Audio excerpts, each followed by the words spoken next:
About a year ago, I tried to kill myself 6 times. I lost my girlfriend Jules in a car accident my senior year of high school. I was the one driving. We were coming home late from a party. I was tired and a little bit drunk.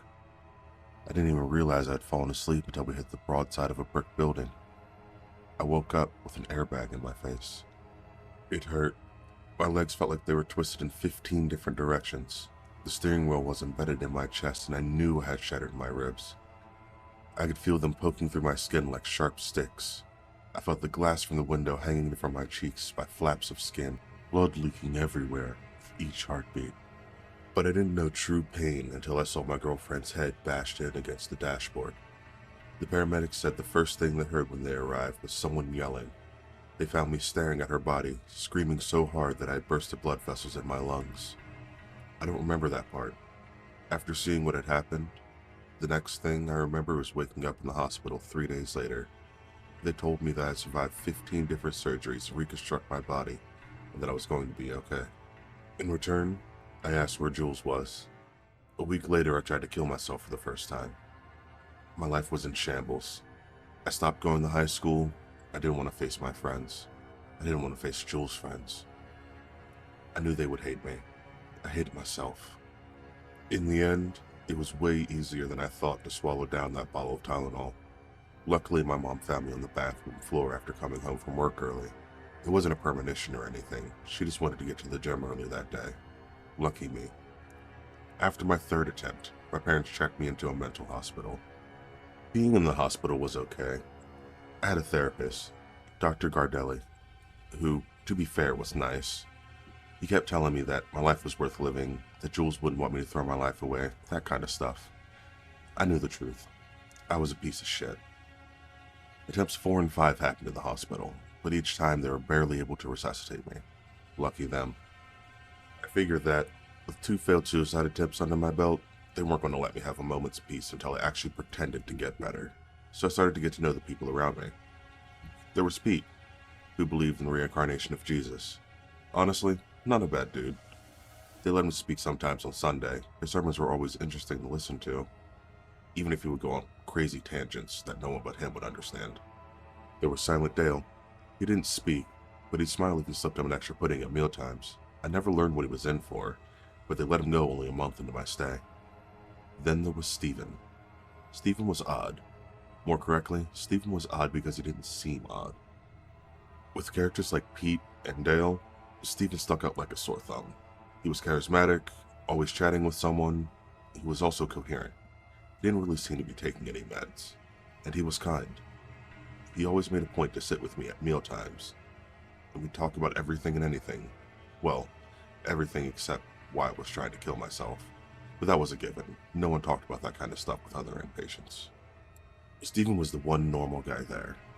So when I thought the coast was clear and tried to kill myself again, I guess it made sense that he was the only one who seemed to care. He visited me in the hospital. I had tried to hang myself with a bedsheet, but I hadn't gotten a big enough drop. They had me on morphine for the pain. When he arrived, his easygoing face looked more concerned than I had ever seen. It kind of freaked me out. We got to talking, and before I knew it, I was telling him everything. I told him about Jules, why I wanted to die. I started crying for the first time I had cried since Jules' funeral. I lamented about how God or the universe or whatever just wouldn't let me die. I just wanted it to end. I wanted to pay for what I did. Why couldn't I do that one thing right? After sobbing for a while, I remember Stephen looking at me funny.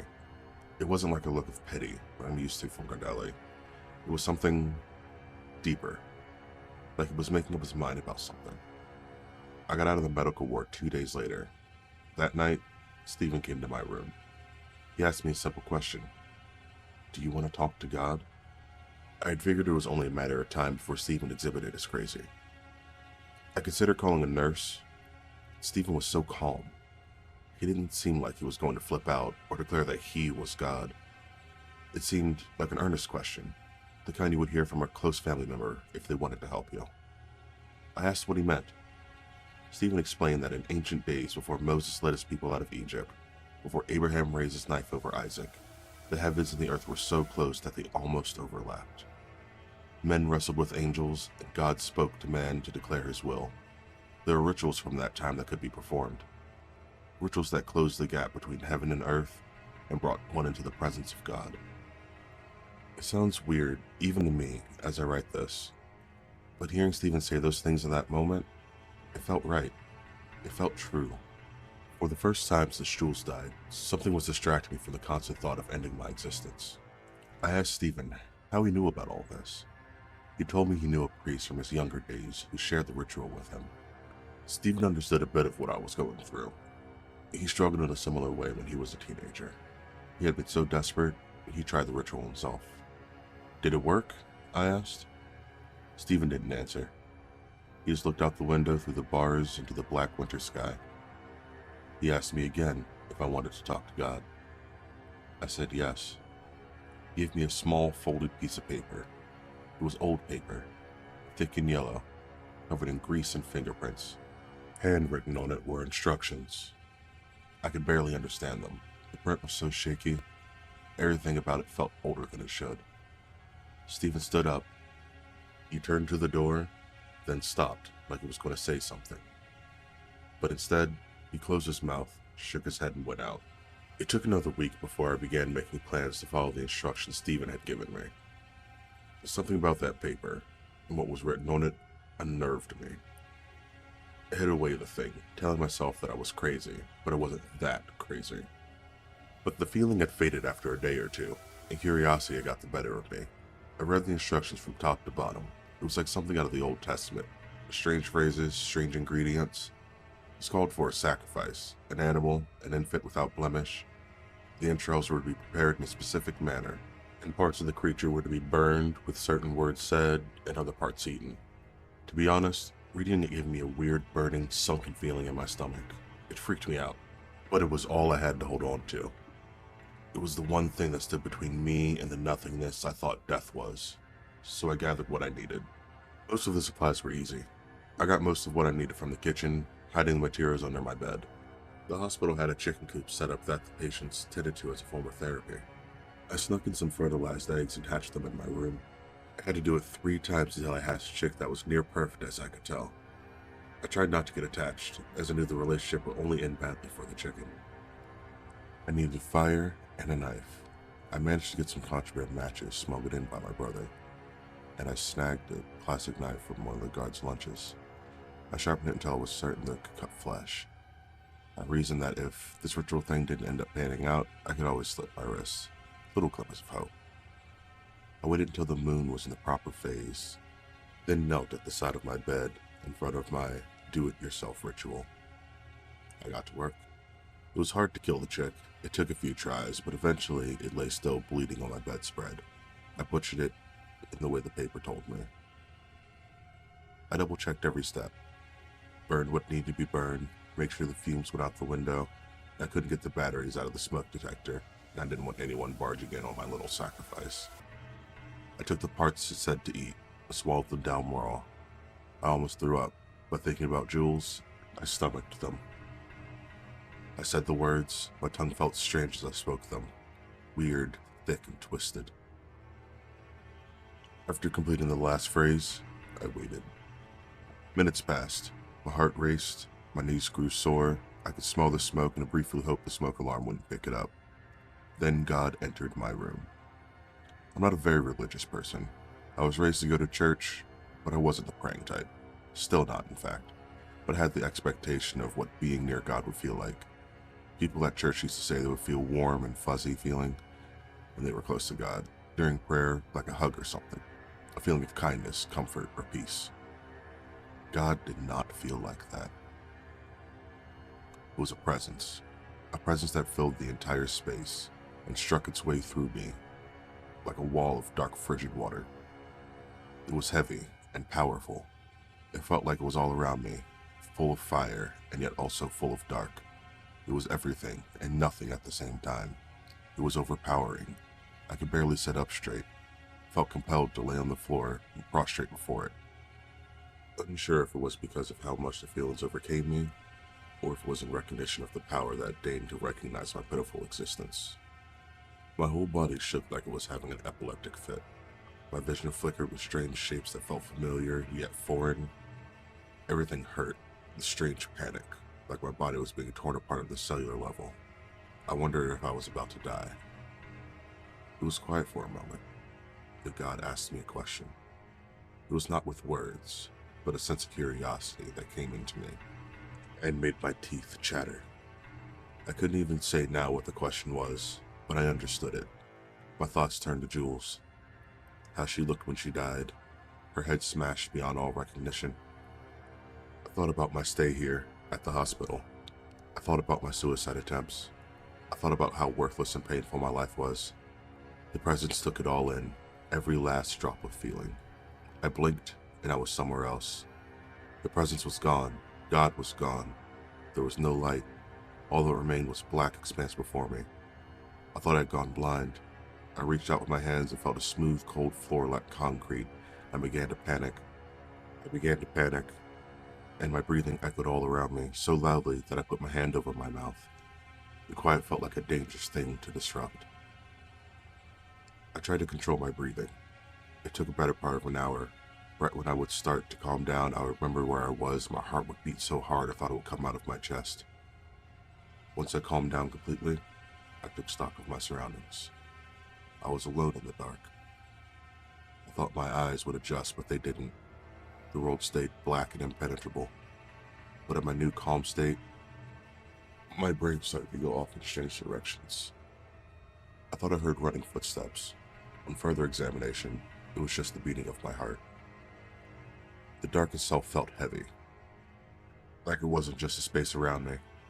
It felt like something physical, something pressing on me at all sides.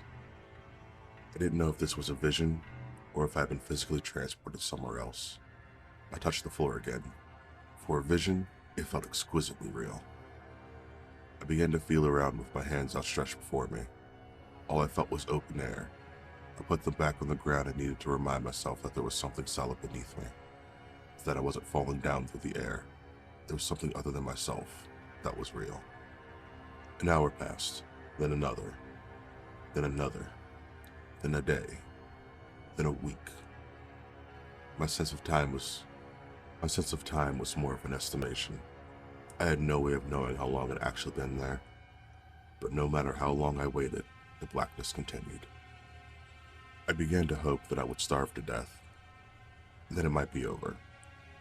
But even though my hunger grew to the point that I felt like my stomach was dissolving into my own acids, my arms never grew thinner. My throat dried out from lack of water, and I began to cough so much I was worried my lungs would emerge from my mouth.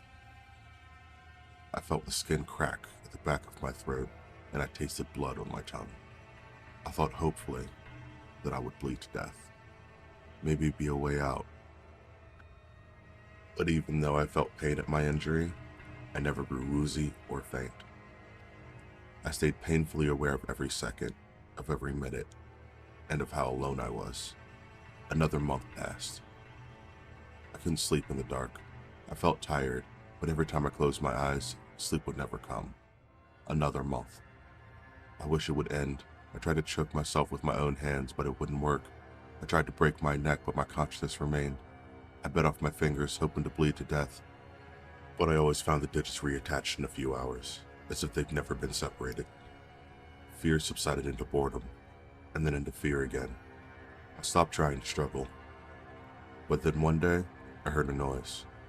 It made my entire body still. I strained my ears, but I wasn't sure what to make of it. I tried to listen more closely, holding my breath. After a few seconds, I was able to place it. It was another heartbeat. It was faint, but I could tell it was close. I shuffled along the floor towards it, straining my eyes even though I knew I couldn't see. Soon my fingers touched cold, clammy flesh. I spoke. "Hello?" The voice answered. It was dry, barely audible above the sound of our collective bodies' inner processes. "Yes?" I almost cried. I hadn't realized how much I'd missed hearing the voice of another human being. I asked who they were. The voice took a moment to respond. "I'm not sure anymore." I asked what they were doing here. "Waiting," they said. "Waiting for what?" The voice didn't answer. "Waiting for what?" It suddenly felt cold flesh touch my hands. trembling fingers scraping at my shirt and arms. I pulled away instinctively. "You're real," the voice said, almost incredulous. "How long have you been down here?" "Years." I felt my stomach sink. "Years? I think." We sat in silence for a long time. I didn't want to believe that this could continue on for years. Maybe I was dead. It certainly felt like it. It had been months since I completed the ritual in my small hospital bedroom. Was this my punishment? "It's always dark here." The voice made me jump. I'd forgotten it was there. "Is there a way out?" My voice trembled. I didn't realize how frail I sounded until this moment. I could not see past the dark, but I felt the eyes of the voice on me. It started to burn a cold fire on my skin that made me shiver. Whatever I was talking to stared at me for a long moment. Then they said softly, "What price are you willing to pay?" I didn't say anything, but I knew. Anything. I was willing to give anything. I wanted to be done. I couldn't gather the courage to say the words, but I think the voice knew what I was thinking, because I felt cold, clammy hands brush against my cheeks. They slid down my arms and pointed them in a direction. "Pay the price, and you will be free." For a long moment, we breathed together, the sounds of our hearts intermingling. I began to crawl. The heartbeat and breathing of my strange companion grew fainter and fainter as I grew further and further away. Soon I couldn't hear it anymore. It felt lonely in the dark without them, in a strange sort of way. My knees and hands became sore and bloody as I crawled what must have been 50 miles. Only a distant hope that there would be a way out to keep me going. At times, I'd run into hard walls that felt like concrete, and I have to move my way back around them by touch. I heard voices in the dark, great snufflings, and a creak of enormous limbs. I felt things move next to me and over me. I heard other heartbeats. I felt hands on my body when I stopped to rest. After a point, I stopped resisting their touch. It became strangely comforting to know others were in the void. Then one day, I heard the screams. They were distant at first, but they made me grit my teeth. They were gut-wrenching noises, pure expression of pain. I made my way to the sound. It felt like the right way. The screams grew louder, and above animalistic cries, I began to hear words, pleadings, groanings, offerings of every kind, but they ended up being unadulterated, raw-throated blasts of noise. I was so focused on the noise, I didn't notice the line until I ran headfirst into it. It took a moment for me to regain my bearings. Once I had returned to myself, I discerned that I had hit it with my hands. It was a line of bodies, people on their hands and knees lined up in the direction of the noise. Every so often, there would be a pause in the keening, and the line would move forward. This was the place. I felt my way to the back of the line. It must have been a mile long. I took my spot. The line moved quickly. The screams never stopped. But I began to hear sobbing from ahead, and eventually behind me. I heard people crawl away from the line, leaving their place. I heard the soft slap of their bloodied knees and their hands as they paced away. I knew that they were bloodied, because as I moved forward, I could feel the congealed puddles of the stuff. It was sticky, full of lumps, and the ground was raised in two lines like speed bumps, all the way to the dried fluids that had accumulated underneath their donors. With every move forward, the screams became louder. After about a month of enduring, I reached the front. The person in front of me disappeared. They crawled into what felt like a solid wall. I felt it with my hands, then their screams began. Every word, every moment, so explicitly unstrained. Hearing such things at a distance, I had almost been able to convince myself that the pain was not as bad as I assumed. Hearing it up close and personal, I almost left my place. Would it be worth it when it was my turn? 2 hours passed, then the screams stopped. Something changed. In front of me was a hole. It was rough, and felt like it had been worn through the wall by scrabbling hands. It was just wide enough for me to squeeze through.